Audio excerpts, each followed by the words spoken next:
Sección 3. Capítulo 17. Educación. El Señor da sabiduría. De su boca viene el conocimiento y el entendimiento.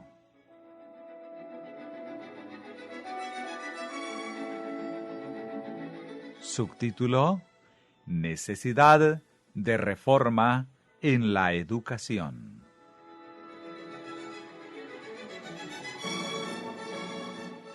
Reedificarán las ruinas antiguas y levantarán los asolamientos primeros y restaurarán las ciudades arruinadas, los escombros de muchas generaciones. Y serás llamado reparador de portillos, restaurador de calzadas para habitar. Isaías 61:4. 58, versículo 12. Estas palabras de la inspiración señalan a los creyentes en la verdad presente, la obra que debe hacerse ahora en la educación de nuestros niños y jóvenes. Cuando la verdad para estos últimos días llegó al mundo en la proclamación de los mensajes del primero, segundo y tercer ángeles, se nos mostró que en la educación de nuestros niños debía introducirse un orden diferente de cosas. Pero ha llevado mucho tiempo la comprensión de cuáles son los cambios que deben hacerse.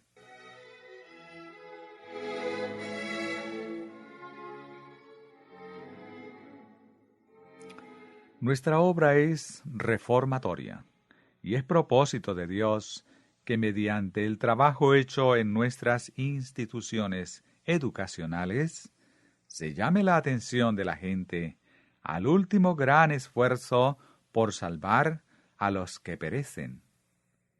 En nuestras escuelas no ha de rebajarse la norma de educación.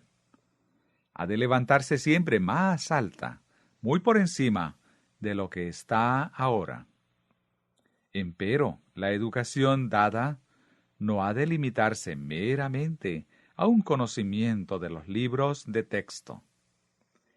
El estudio de los libros de texto solamente no pueden proporcionar a los estudiantes la disciplina que necesitan, ni puede impartirles verdadera sabiduría.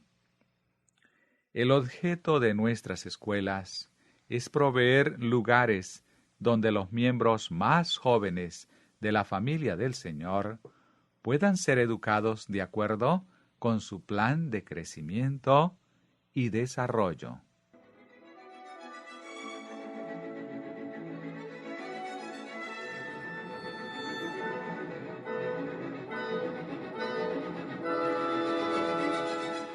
Satanás ha empleado los métodos más ingeniosos para entretejer sus planes y principios en los sistemas de educación y lograr así un poderoso dominio de la mente de niños y jóvenes.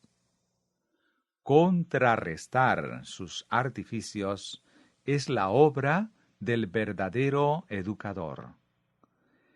Tenemos ante Dios la obligación solemne y sagrada de criar a nuestros niños para Él y no para el mundo, de enseñarles a no hacer alianza con el mundo, sino a amar y temer a Dios y guardar sus mandamientos. Se les debe inculcar el pensamiento de que están formados a la imagen de su Creador y que Cristo es el modelo al cual deben adaptarse. Debe presentarse la más seria atención a la educación que impartirá un conocimiento de la salvación y moldeará la vida y el carácter a la semejanza divina.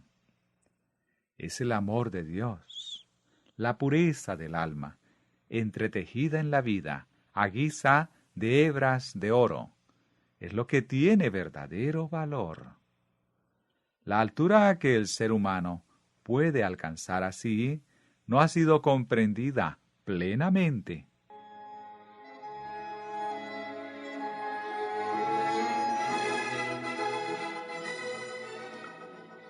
Para llevar a efecto la tarea, ha de ponerse un fundamento más amplio. Debe introducirse y adoptarse un nuevo propósito. Ayudarse a los alumnos a aplicar los principios de la Biblia en todo lo que hacen. Debe señalarse claramente y eliminarse todo aquello que salga de lo recto, pues es iniquidad que no debe perpetuarse. Es importante que todo maestro ame y cultive sanos principios y doctrinas, por cuanto en ellos está la luz que ha de proyectarse en la senda de todos los alumnos.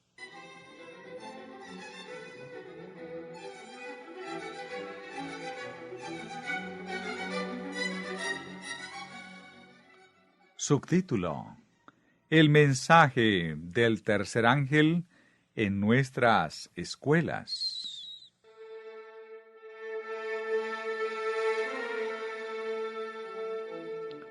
En el libro de Apocalipsis leemos acerca de una obra especial que Dios quiere que su pueblo haga en estos últimos días. Él nos ha revelado su ley y nos ha mostrado la verdad para este tiempo. Esa verdad se despliega constantemente y Dios quiere que seamos entendidos en ella para que podamos distinguir entre lo correcto y lo erróneo, entre la justicia y la injusticia.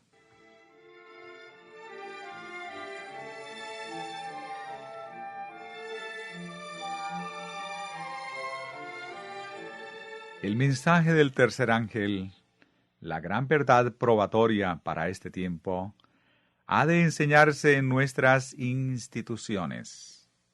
Es designio de Dios que por intermedio de ellas se dé esta amonestación especial, y rayos brillantes de luz resplandecerán sobre el mundo. El tiempo es corto. Los peligros de los últimos días están muy cerca y debemos velar y orar, estudiar y dar oído a las lecciones presentadas en los libros de Daniel y Apocalipsis.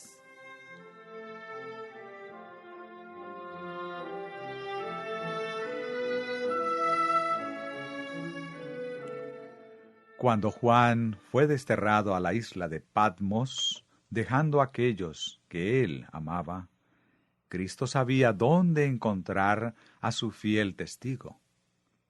Juan dijo: Yo, Juan, vuestro hermano, y copartícipe vuestro en la tribulación, en el reino y en la paciencia de Jesucristo, estaba en la isla llamada Patmos, por causa de la palabra de Dios y el testimonio de Jesucristo.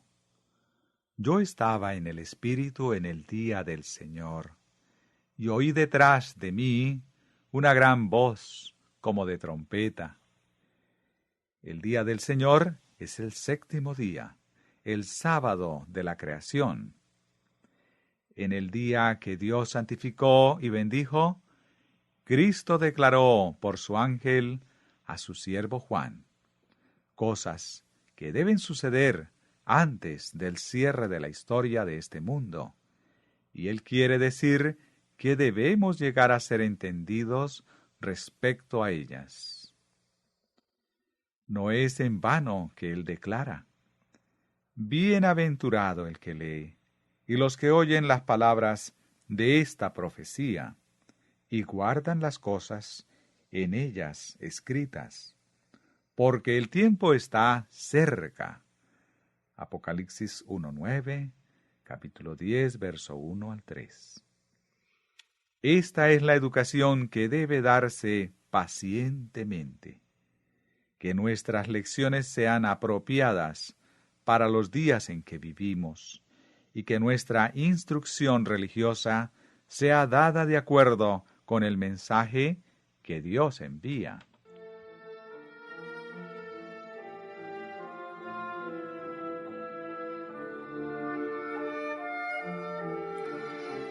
Tendremos que comparecer ante magistrados para dar razón de nuestra lealtad a la ley de Dios, para dar a conocer los motivos de nuestra fe, y los jóvenes debieran entender estas cosas. Debieran estar al tanto de las cosas que acontecerán antes del fin de la historia del mundo. Estas cosas tienen que ver con nuestro bienestar eterno, y los maestros y alumnos deben prestarles más atención.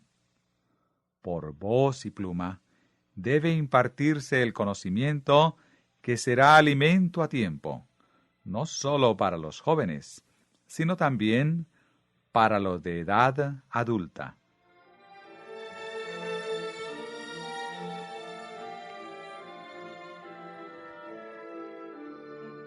Estamos viviendo en las escenas finales de estos tiempos peligrosos. El Señor anticipó la incredulidad que ahora prevalece respecto a su venida. Y vez tras vez ha advertido en su palabra que ese evento será inesperado. El gran día vendrá como lazo sobre todos los que habitan sobre la faz de toda la tierra. Lucas 21:35. Pero hay dos clases de personas. A una de ellas el apóstol le dice estas palabras animadoras. Mas vosotros, hermanos, no estáis en tinieblas, para que aquel día os sorprenda como ladrón. Primera de Tesalonicenses 5:4. Algunos estarán preparados cuando el esposo llegue, y entrarán con él a la boda. Cuán precioso es este pensamiento para los que están esperando y velando por su venida. Cristo amó a la Iglesia y se entregó a sí mismo por ella para santificarla, habiéndola purificado en el lavamiento del agua por la palabra, a fin de presentársela a sí mismo una iglesia gloriosa, que no tuviese mancha ni arruga ni cosa semejante, sino que fuese santa y sin mancha. Efesios 5, 25 al 27. Aquellos a quienes Dios ama gozan de este favor porque poseen un carácter hermoso.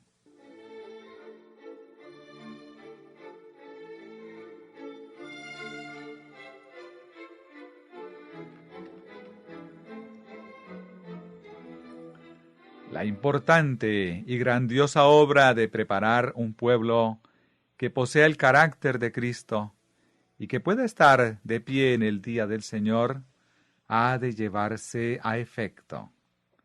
Mientras navegamos en la corriente del mundo, no tenemos necesidad de vela ni de remo. En realidad, es al volvernos decididamente contra la corriente cuando empieza nuestro trabajo. Satanás introducirá toda clase de teorías para pervertir la verdad. La obra avanzará con dificultad, pues desde la caída de Adán, el mundo ha tenido por costumbre pecar, pero Cristo está en el campo de acción. El Espíritu Santo está trabajando.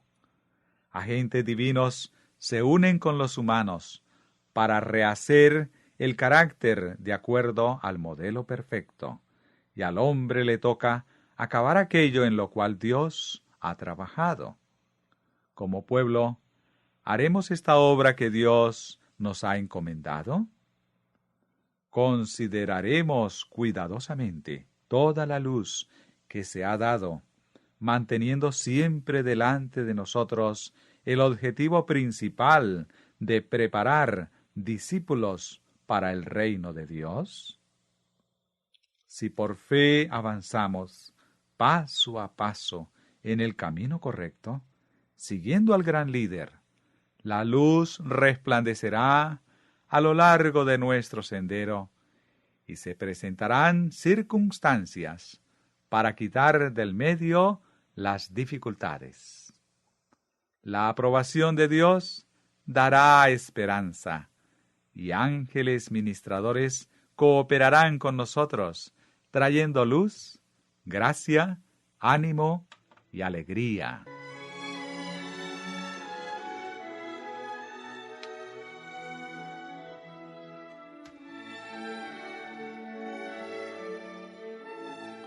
Por lo tanto, no se pierda más tiempo en explayarse en las muchas cosas que no son esenciales y que no guardan ninguna relación con las necesidades presentes del pueblo de Dios. No se pierda más tiempo en enaltecer a los hombres que no conocen la verdad, porque el tiempo está cerca. Apocalipsis 1:3. No hay ahora tiempo para llenar la mente con teorías de lo que comúnmente se llama educación superior. El tiempo consagrado a aquello que no tiende a moldear el alma a la semejanza de Cristo es tiempo perdido para la eternidad. No podemos permitir esto, por cuanto cada momento rebosa de intereses eternos.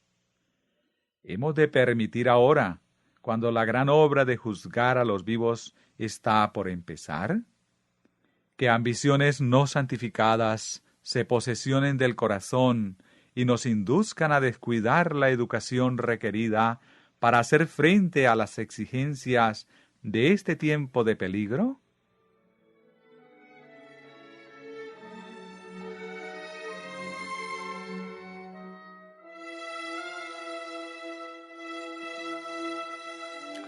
En cada caso, habrá que efectuar la gran decisión de si hemos de recibir la marca de la bestia o su imagen, o el sello del Dios vivo. Y ahora que nos encontramos en la frontera del mundo eterno, ¿qué puede ser de valor más inmenso para nosotros que ser hallados leales y fieles al Dios del cielo? ¿Qué hay de mayor estima que su verdad y su ley? ¿Qué educación puede darse a los alumnos en nuestras escuelas que sea tan necesaria como un conocimiento de lo que dicen las Escrituras?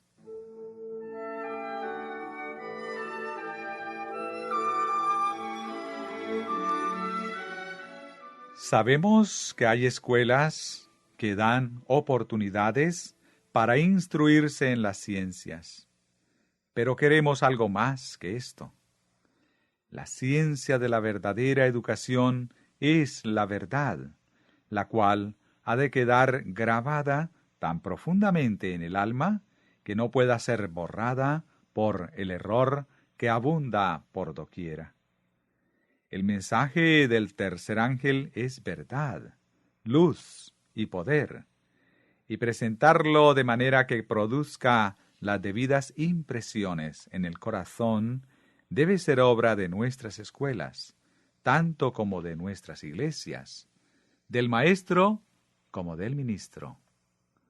Los que aceptan puestos de educadores deben estimar cada vez más la voluntad revelada de Dios, tal como la presentan clara y notablemente Daniel y el Apocalipsis.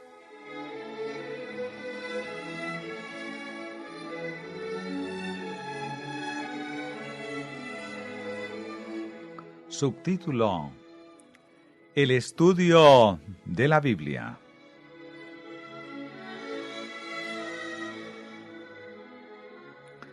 Las urgentes necesidades que se están haciendo sentir en este tiempo exigen una educación constante en el conocimiento de la palabra de Dios.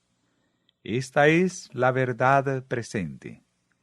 Por todo el mundo debiera haber una reforma en el estudio de la Biblia, pues hoy se necesita como nunca antes. A medida que esta reforma progrese, se realizará una obra poderosa. Pues cuando Dios declaró que su palabra no volverá a él vacía, quiso decir eso precisamente. El conocimiento de Dios y de Jesucristo, a quien envió, corrijo acá esta oración, el conocimiento de Dios y de Jesucristo, a quien envió, es la más elevada educación, y ella llegará a cubrir la tierra con su maravillosa luz, como las aguas colman la mar.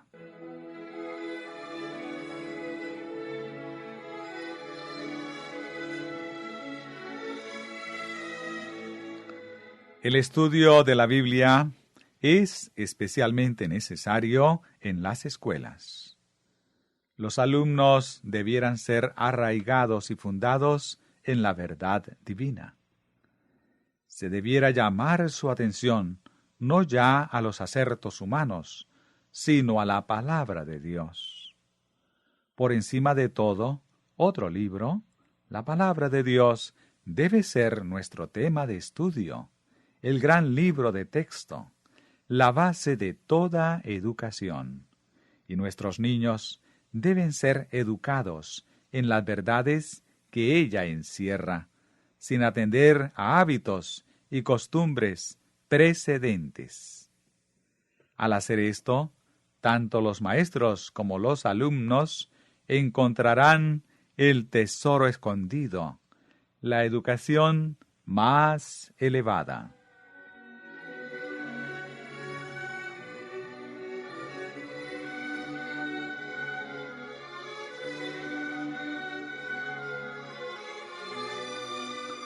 Los preceptos bíblicos han de regir la vida cotidiana.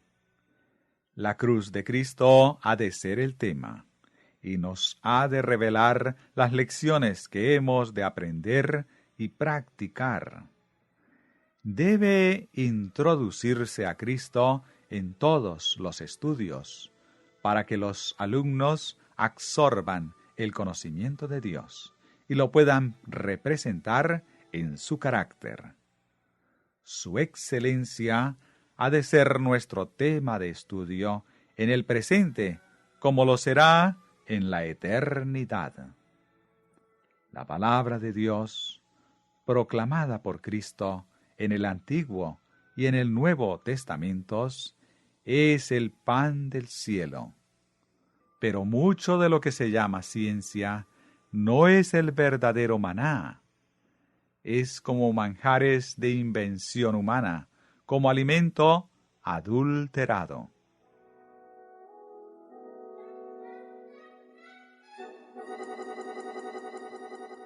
En la palabra de Dios se halla sabiduría indubitable, inagotable, pues ella no se originó en la mente finita, sino en la infinita.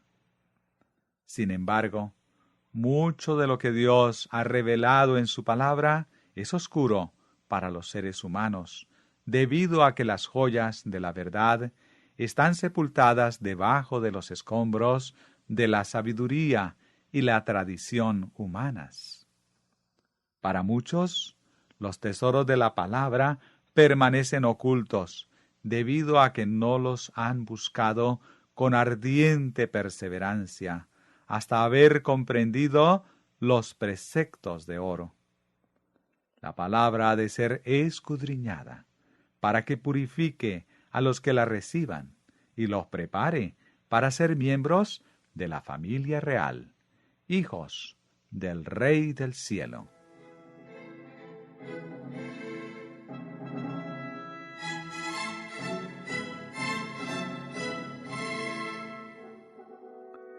El estudio de la palabra de Dios debiera reemplazar al de los libros que han llevado las mentes al misticismo y lejos de la verdad. Sus vivos principios, entretejidos en nuestra vida, serán nuestra salvaguardia en las pruebas y tentaciones. Su instrucción divina es la única vía hacia el éxito. En cuanto llegue la prueba a cada alma, habrá apostasías. Algunos resultarán traidores, temerarios, presuntuosos y engreídos, y abandonarán la verdad, haciendo naufragio de la fe. ¿Por qué? Porque no vivieron de toda palabra que sale de la boca de Dios. Mateo 4:4. No cavaron hondo para hacer firme su fundamento. Cuando las palabras del Señor les son transmitidas por medio de los mensajeros escogidos, murmuran y piensan que el camino es demasiado estrecho. En el capítulo 6 de Juan, leemos de algunos a quienes se creía discípulo de Cristo, pero que, cuando se les presentó la clara verdad, se disgustaron y no anduvieron más con él. De la misma manera, se separarán de Cristo también esos estudiantes superficiales.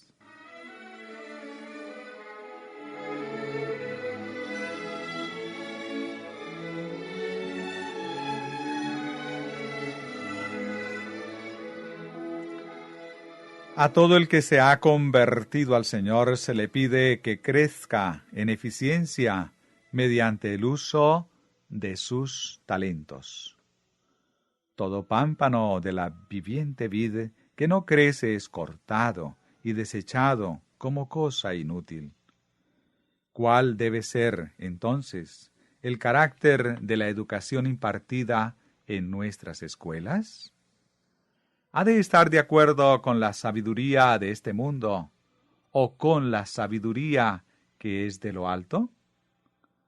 ¿No despertarán los maestros ante su responsabilidad en este asunto y procurarán que la palabra de Dios tenga un lugar más destacado en la instrucción que se imparte en nuestras escuelas?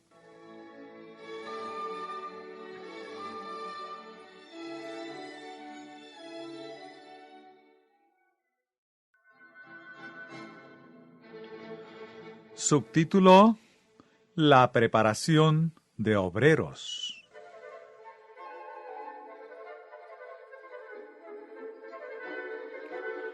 Uno de los grandes propósitos de nuestras iglesias es la preparación de jóvenes para servir en nuestras instituciones y en otras diferentes fases de la obra evangélica.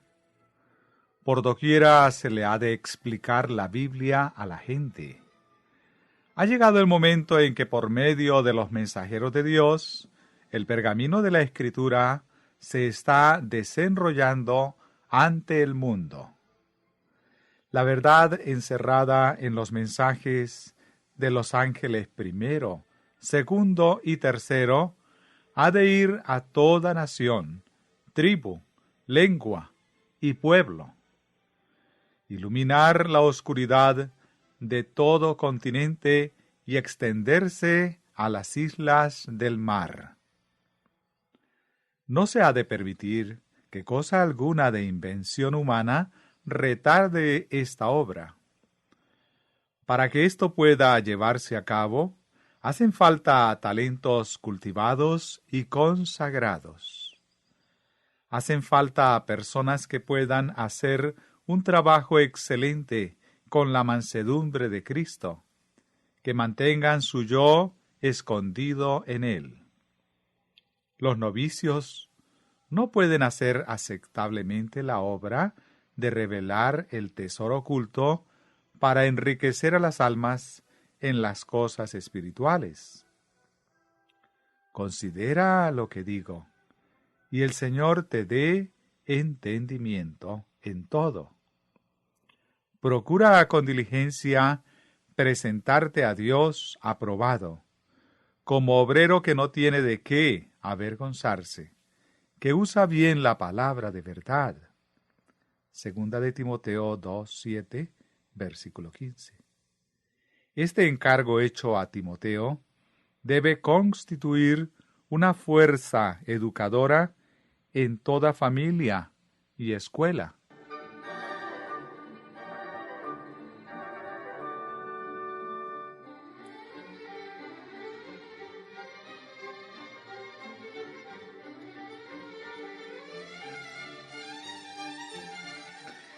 Se requieren varios esfuerzos de parte de todos los que estén vinculados con nuestras instituciones, no solamente las escuelas, sino también los sanatorios y las casas editoriales, para hacer idóneos a hombres, mujeres y jóvenes, para ser colaboradores de Dios. Se ha de enseñar a los estudiantes a trabajar con inteligencia como trabajó Cristo, a revelar un carácter cristiano noble y elevado ante aquellos con quienes se asocien. Los encargados de preparar a los jóvenes vinculados con cualquier fase de nuestra obra debieran ser hombres que tengan un claro concepto del valor de las almas. A menos que beban en abundancia del Espíritu Santo, el observador maligno creará circunstancias molestas. El educador debe ser sabio para discernir que mientras la felicidad y la bondad ganarán almas, la aspereza nunca lo logrará. Las palabras y las acciones arbitrarias incitan las peores pasiones del corazón humano. Si los hombres y las mujeres que profesan ser cristianos no han aprendido a dominar su temperamento malo e infantil, ¿cómo podrán esperar que se les honre y respete?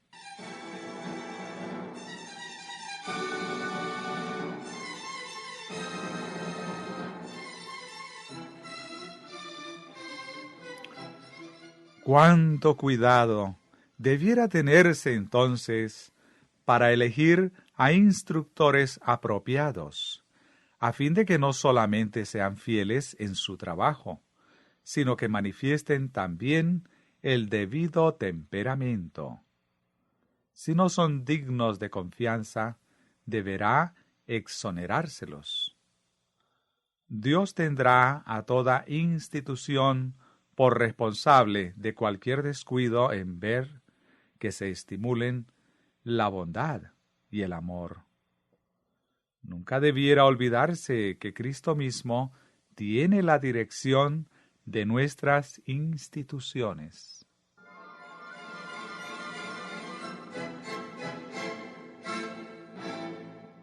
Debe designarse a los predicadores más talentosos para que enseñen las clases de Biblia en nuestras escuelas. Los escogidos para este trabajo tienen que ser estudiantes cabales de la Biblia, que posean una profunda experiencia cristiana, y su salario debe pagarse del diezmo. Es designio de Dios que todas nuestras instituciones lleguen a ser medios para educar y desarrollar obreros de quienes Él no se avergüence. Obreros que puedan ser enviados como misioneros idóneos que trabajen para el Maestro. Pero este fin no se ha tomado en cuenta. En muchos respectos nos hallamos muy rezagados en esta obra, y el Señor exige que se manifieste en ella un celo infinitamente mayor que el que hasta aquí se ha manifestado. Nos ha llamado a salir del mundo para que seamos testigos de su verdad. Y en todas nuestras filas, hombres y mujeres jóvenes debieran prepararse para ocupar puestos de utilidad e influencia.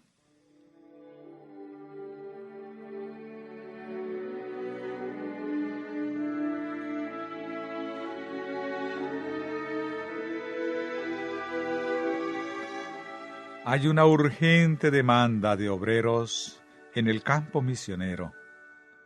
Hacen falta hombres jóvenes para esta obra. Dios los solicita. Su educación es de primordial importancia en nuestros colegios y en ningún caso debiera ello ignorarse o considerarse como cosa secundaria. Es una acción totalmente equivocada que los maestros, al aconsejar otras ocupaciones, desanimen a los jóvenes que pudieran prepararse para realizar una obra aceptable en el ministerio. Los que presentan obstáculos para impedir a los jóvenes que se preparen para este trabajo están contrarrestando los planes de Dios y tendrán que dar cuenta de su proceder. Hay entre nosotros un gran porcentaje de hombres capaces. Si sus actitudes se pusieran en uso, tendríamos 20 ministros donde ahora tenemos 1.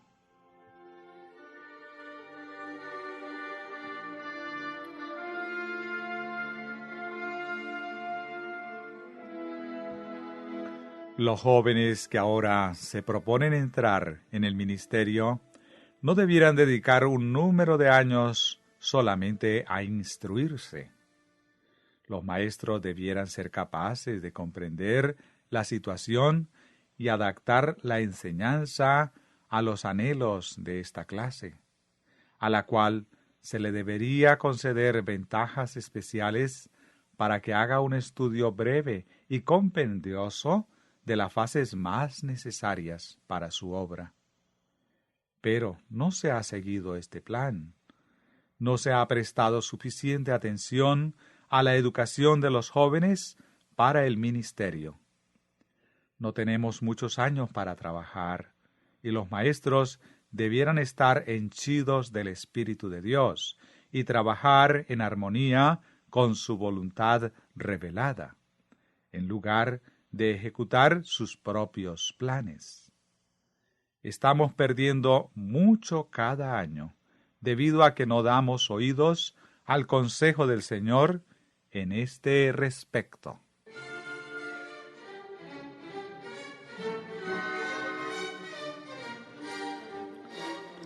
En nuestras escuelas, los enfermeros misioneros debieran recibir lecciones de parte de médicos bien preparados y aprender como parte de su educación la manera de luchar con la enfermedad y mostrar el valor de los remedios naturales.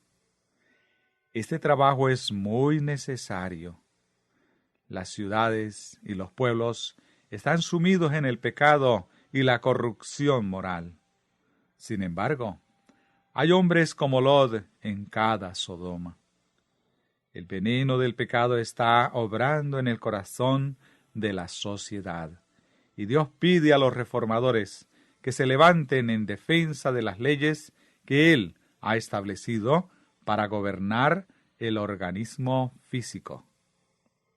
Al mismo tiempo, deben mantener una alta norma en la disciplina de la mente y la cultura del corazón, para que el gran médico coopere con la auxiliadora mano humana en llevar a cabo una obra de misericordia necesaria en el alivio del sufrimiento.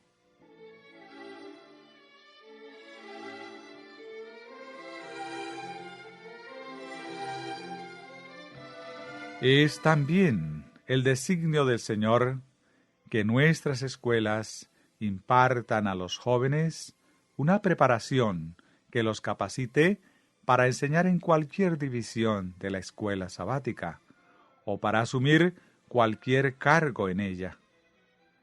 Veríamos un estado de cosas diferente si un número de personas jóvenes consagradas se dedicara a la obra de la escuela sabática, tomándose la molestia de educarse y luego instruir a otros en cuanto a los mejores métodos que pudieran emplearse para guiar almas a Cristo. Esta línea de trabajo produce resultados positivos.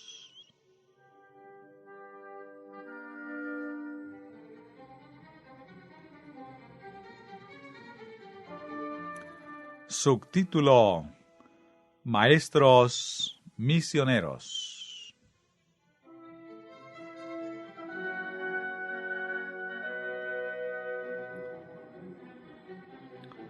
Deben educarse maestros para la obra misionera. Por doquiera existen oportunidades para el misionero, y no será posible proporcionar obreros procedentes de 2 o 3 países para responder a todos los pedidos de ayuda. Aparte de la educación de aquellos que han de ser enviados como misioneros desde nuestras asociaciones más antiguas, deben educarse personas de diferentes partes del mundo para trabajar por sus compatriotas y vecinos, y hasta donde sea posible, es mejor y más seguro para ellos obtener su educación en el campo donde tienen que trabajar. Rara vez resulta mejor para el obrero o para el progreso de la obra que vaya a tierras lejanas para educarse. El Señor quiere que se haga toda provisión posible para suplir dichas necesidades. Y si las iglesias reconocen sus responsabilidades, sabrán cómo proceder en cualquier emergencia.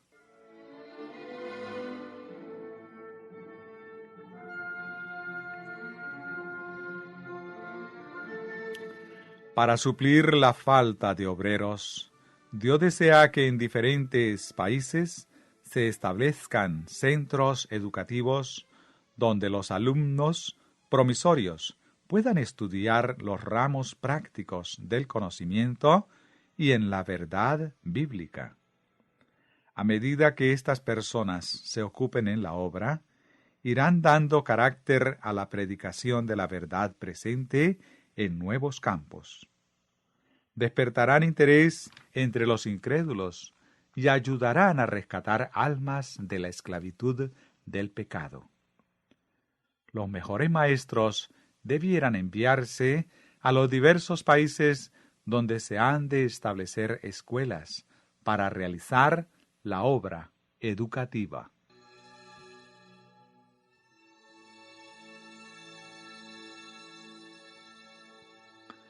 Es posible que haya demasiadas instituciones concentradas en un solo lugar. Escuelas más pequeñas, dirigidas según el modelo de las escuelas de los profetas, serían una bendición mucho mayor. El dinero que se invirtió en ampliar el colegio de Battle Creek para acomodar el instituto ministerial se habría empleado mejor estableciendo escuelas en distritos rurales en Estados Unidos y en el extranjero.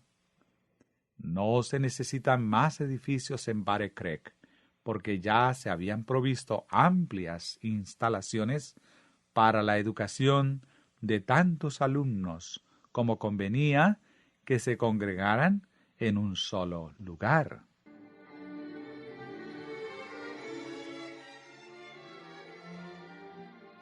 No era lo mejor que demasiados alumnos asistieran a esta escuela, porque en ella había talento y sabiduría para atender bien solamente a cierto número. Los institutos ministeriales pudieron haberse alojado en edificios ya construidos, y el dinero usado en agrandar el colegio pudo haberse invertido con mayor ventaja en la construcción de edificios escolares en otras localidades.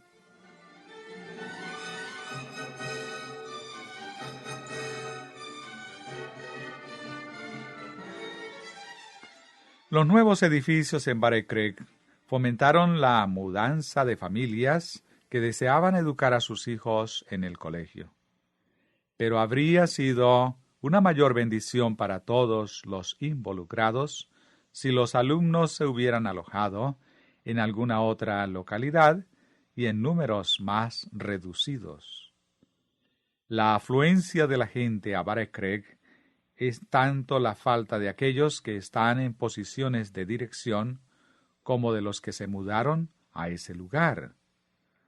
Hay mejores campos que Barrack Creek para las empresas misioneras, pero aquellos en posiciones de responsabilidad han estado planeando tener allí todo lo que sea de carácter más conveniente, y las más amplias instalaciones le están diciendo a la gente: venid a Barrack Creek, mudaos aquí con vuestras familias y educad vuestros hijos aquí.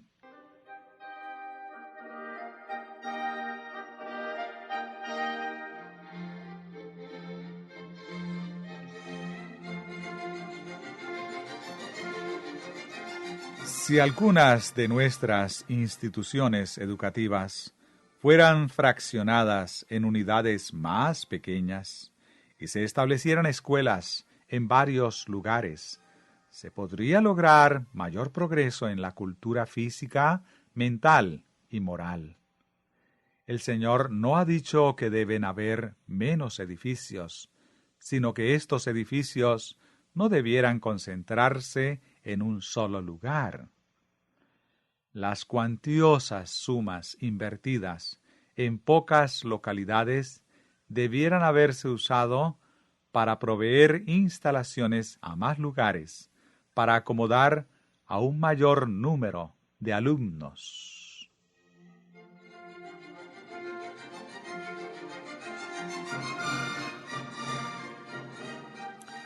Ha llegado el tiempo para enalborar el estandarte de la verdad en muchos lugares, para así despertar mayor interés y ampliar el campo misionero, hasta que se abarque toda la tierra.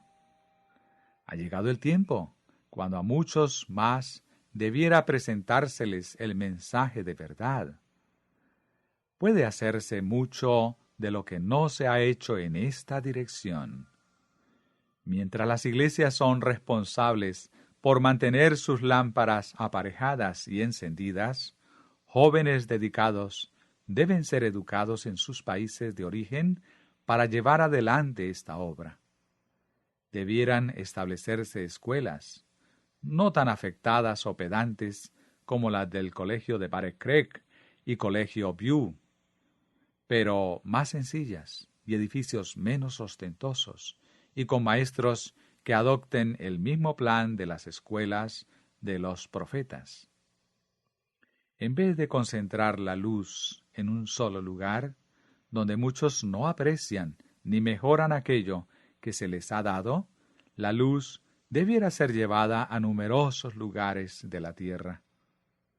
Si maestros dedicados y temerosos de Dios, de mentes balanceadas e ideas prácticas, fueran a los campos misioneros y trabajaran de manera humilde, impartiendo aquello que han recibido, Dios dotaría de su Santo Espíritu a muchos que están destituidos de su gracia.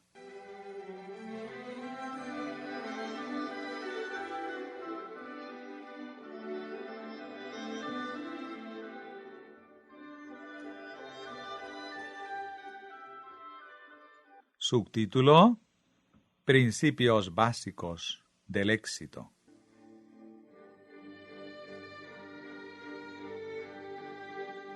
Maestros y alumnos deberían colaborar en la obra de reforma, cada uno trabajando en la forma más provechosa para hacer de nuestras escuelas aquello que el Señor puede aprobar. Se necesita unidad de acción para el éxito. Un ejército en combate se confundiría y sería derrotado si los soldados actuaran conforme a sus impulsos individuales, en vez de moverse al unísono bajo la dirección de un general competente. Los soldados de Cristo también deben actuar en armonía. Un puñado de almas convertidas, unidas en un gran propósito, bajo una sola dirección, obtendrá victorias en cada combate.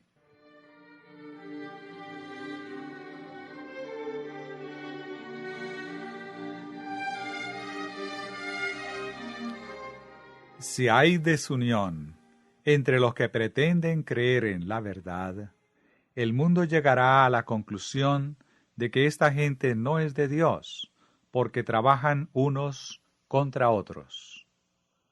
Cuando somos uno con Cristo, estaremos unidos entre nosotros mismos. Aquellos que no están enyugados con Cristo siempre alan hacia el lado equivocado. Poseen un temperamento que corresponde a la naturaleza humana carnal, y a la más mínima excusa, la pasión está ampliamente dispuesta para enfrentarse con la pasión. Esto causa choques, y se oyen voces estridentes en reuniones de juntas, comisiones y asambleas públicas, oponiéndose a los métodos de reforma.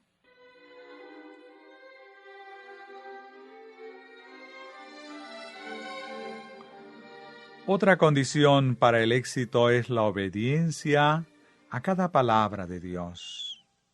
No se ganan victorias a través de ceremonias o exhibiciones, sino por medio de la obediencia sencilla al generalísimo Señor Dios del cielo. Aquel que pone su confianza en este líder jamás sabrá lo que es la derrota.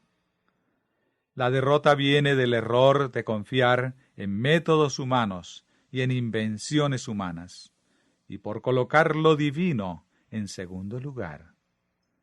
La obediencia fue la lección que el capitán de las huestes del Señor procuró enseñar a los grandes ejércitos de Israel. Obediencia en las cosas en que no podían vislumbrar ningún éxito. Cuando hay obediencia a la voz de nuestro líder, Cristo dirigirá sus batallas en maneras que sorprenderán a los grandes poderes de la tierra.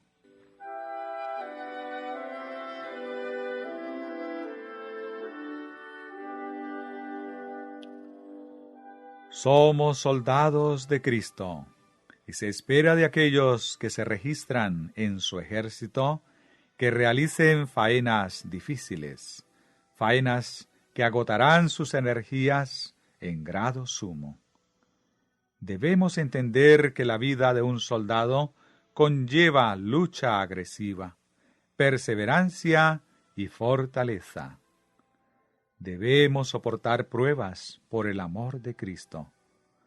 No estamos involucrados en batallas de gestos. Debemos enfrentar adversarios muy poderosos, porque no tenemos lucha contra sangre y carne, sino contra principados, contra potestades, contra los gobernadores de las tinieblas de este siglo, contra huestes espirituales de maldad en las regiones celestes. Efesios 6:12. Debemos encontrar nuestra fortaleza en el mismo lugar donde la encontraron los primeros discípulos. Todos estos perseveraban unánimes en oración y ruego, con las mujeres, y con María, la madre de Jesús, y con sus hermanos. Cuando hubieron orado, el lugar en que estaban congregados tembló, y todos fueron llenos del Espíritu Santo, y hablaban con denuedo la palabra de Dios, y la multitud de los que habían creído eran de un corazón y un alma, y ninguno decía ser suyo propio nada de lo que poseía, sino que tenían todas las cosas en común. Hechos capítulo 1, verso 14, capítulo 4, versículo 31 y el 32.